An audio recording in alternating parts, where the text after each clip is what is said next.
Hey, what's up everyone? Eric Rossi, the guy with the eye here. Today I'm going to look at the iPhone 7 Plus portrait mode, the depth effect, and just see if it's really worth its salt or if it's just a meh thing.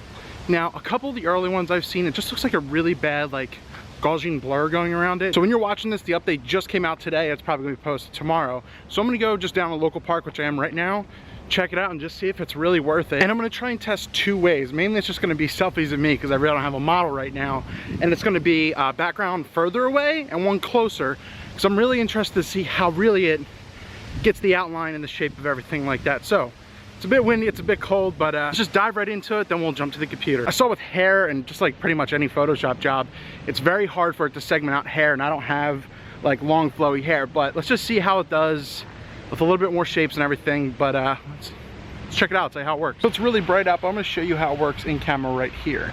So you see right here, it's a new option that you can just swipe to, and you can only use it with the 7 Plus because of the camera feature.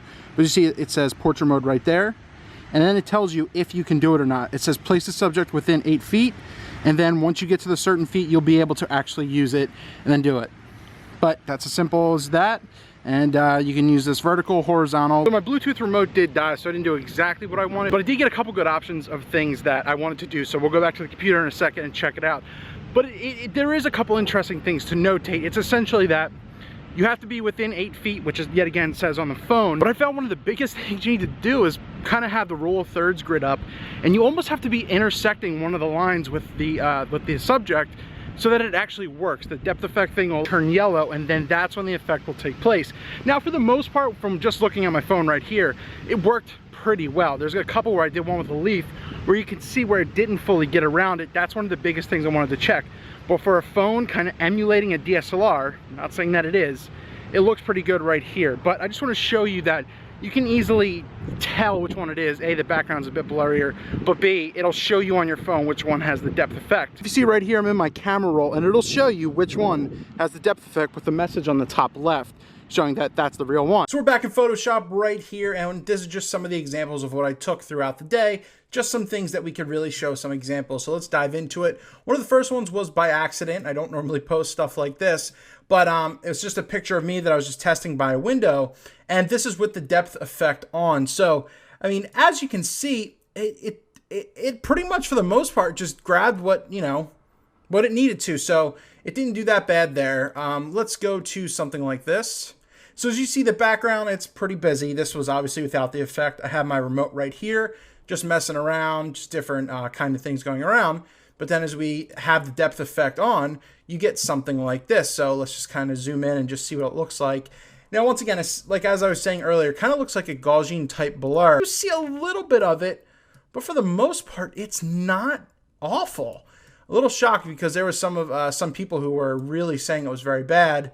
You see a little bits right here, but other than that, it doesn't look horrible.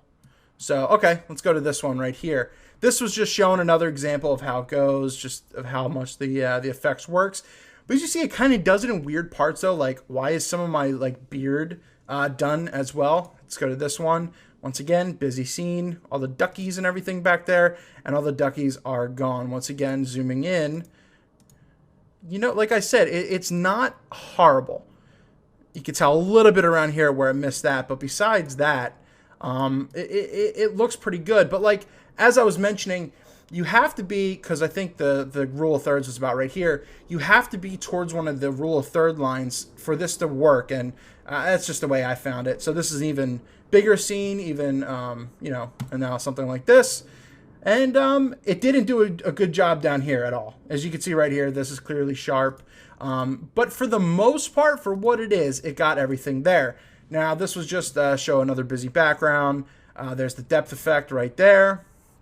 As you can see, it's a weird beard blur.